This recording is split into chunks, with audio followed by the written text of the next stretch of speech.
Part 3. Bagaimana dengan bank sentral negara lain? Marilah kita ambil bank sentral paling berpengaruh saat ini, yaitu Federal Reserve Amerika Serikat, yang menerbitkan dolar AS.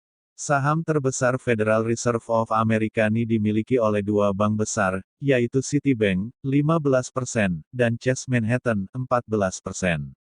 Sisanya dibagi oleh 25 bank komersial lainnya, antara lain Chemical Bank, 8%, Morgan Guaranty Trust, 9%, Manufacturers Hanover, 7%, dan sebagainya.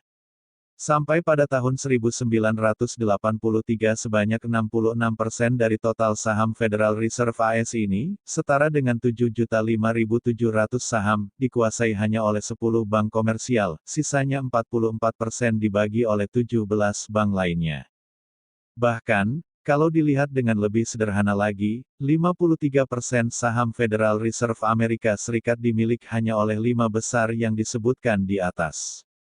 Bahkan, kalau diperhatikan benar, saham yang menentukan pada Federal Reserve Bank of New York, yang menetapkan tingkat dan skala operasinya secara keseluruhan berada di bawah pengaruh bank-bank yang secara langsung dikontrol oleh London Connection, yaitu Bank of England, yang dikuasai oleh keluarga Rothschild.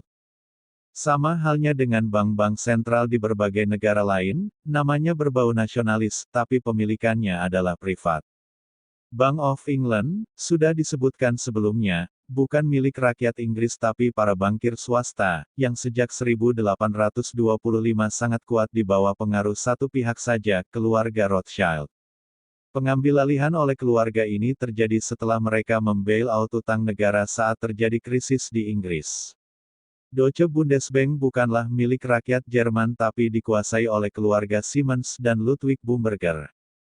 Hong Kong and Shanghai Bank bukan milik warga Hong Kong tapi di bawah kontrol Ernest Cassel. Sama halnya dengan National Bank of Morocco dan National Bank of Egypt didirikan dan dikuasai oleh Cassel yang sama, bukan milik kaum Muslim Maroko atau Mesir. Imperial Ottoman Bank bukan milik rakyat Turki melainkan dikendalikan oleh Preyre bersaudara, Credit Mobilier, dari Prancis. Demikian seterusnya.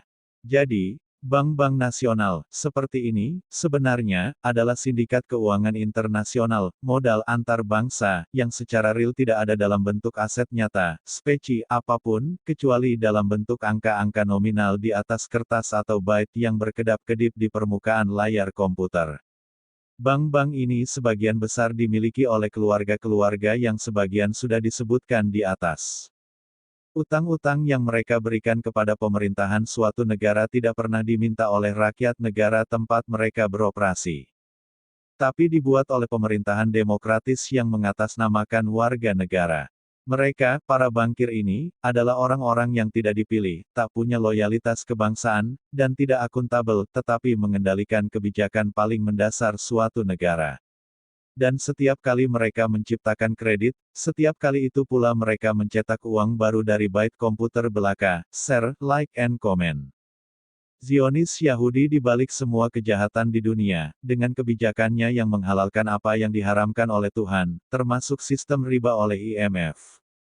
Video selanjutnya kita akan bahas mengenai sosok Rothschild.